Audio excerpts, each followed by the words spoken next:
Hey everybody, welcome to Prepper Junkie. Today we are going to go over my current carry pistol. This is a P365, Sig Sauer P365. So we'll take a close look at it and do some shooting and give you my thoughts on it.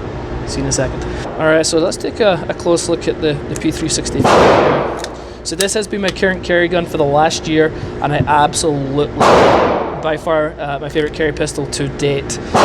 So let's just take a look at the exterior here, take a look at the internals and do some shooting. I am at the range. I do apologize if you're trying to hear me and sometimes it gets cut off with people shooting next door. It is what it is. Alright, well let's take a look at this and let's see what makes it so awesome. We'll start at the top here. I start with with the sights. They have the awesome Sig X-ray sights on here. They are super nice. A nice big green dot at the front, easy to pick up. They are night sights. Very, very nice.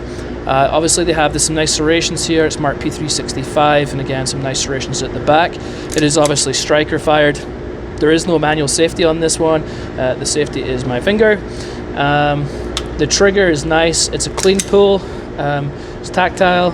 Reset is short and very audible. Very nice. It's got a nice button here. This nice little triangular button here is obviously the mag release, and it's kind of a. And you know, it's the thing I've noticed in the last year. So even though I have small hands and this gun fits me like a glove, I have medium hands. This gun fits me like a glove. So even though I can reach technically I can reach it here, I do have to turn my hand a little bit so I can take the mag out. I can't, just the way the angle is, I can't eject it without moving my hand around. If that makes sense. So if I'm here, I've got to move my hand to eject. Something I noticed for myself. Alright, so it does come with the Sig proprietary reel here. So I can say, for example, I have a whole light here. You know, it's not going to fit on the rail because it's proprietary rail from Sig, so you can get products from them to fit on there. This is obviously chambered in 9mm, and here's the magazine. This is what made it such a special gun when it came out. It was such a fanfare because it's a small mag and it holds 10 rounds, and it's like a stack and a half essentially. It's not a double stack, it's not a single stack. You can see here how that would come. It's like a stack and a half. It's really interesting how they did it. So I believe they actually built the gun around the mag. They built the mag first, then they built the gun around it. It's a really, really clever design and such a small pistol. So if here's an example, this is the M&P Shield 2.0. And when you compare the size of these, it's a huge difference. So as I say, the M&P Shield 2.0 holds 8 rounds, or it currently has 8 rounds in it. It can hold 7, but this has the extension mag on there. And you can see there, the Sig's it's shorter. It's just a lot smaller gun, and it holds more rounds. Nothing wrong with the Shield whatsoever. It's a great gun, just pointing out the size difference. And then if you go to like a Glock 19, which is not fair to compare, because it's just a compact. These are obviously for different design. But just to give you an idea, if you want a Glock, the size difference, it's a crazy size difference and weight difference. But obviously the Glock holds 14 and this holds 10. So yeah, I've been carrying this for a year. I've probably put almost 1,000 rounds through it. It's been awesome for me. I was going to have to say I had 0 issues, but I've had one issue on a really crap brand of aluminum round, and that was the last time I ever used them in this gun. I was just doing some plinking, but other than that, if I've used brass of any kind, just standard 115, 124, whatever, hollow points, everything's ran really, really well through this gun. Absolutely 0 issues, and I currently have it in a T-Rex arms holster. It's a great concealed carry gun. As I said, currently my absolute favorite. Maybe something will come out down the line. Currently, this is it.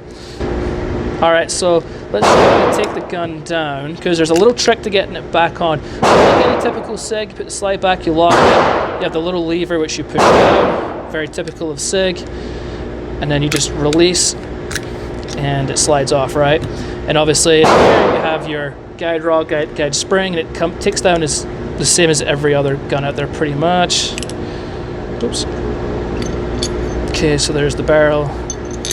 Okay, so one of the challenges that it's not really a challenge, and unless you know what you're like, if you figured out how to put it back on, or maybe read the manual. So putting the slide back on is typically you would just slide it back on and then you just push this up. But With the P365, once you take the slide off, this goes up, and you can't push it all the way down to put the slide back on, right?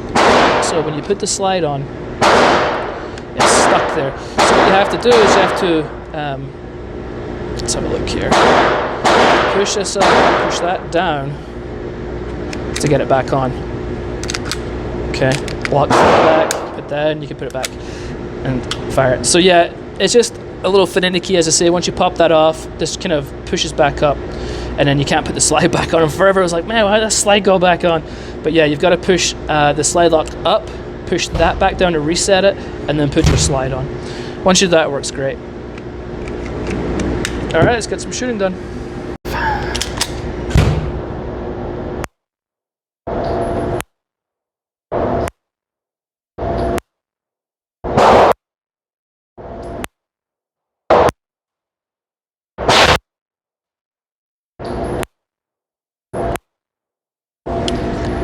Thoughts on the P365. As I already told you guys, I freaking love this little pistol. It does have a little bit of a kick to it, just being a smaller pistol with less weight, but it's definitely nothing manageable.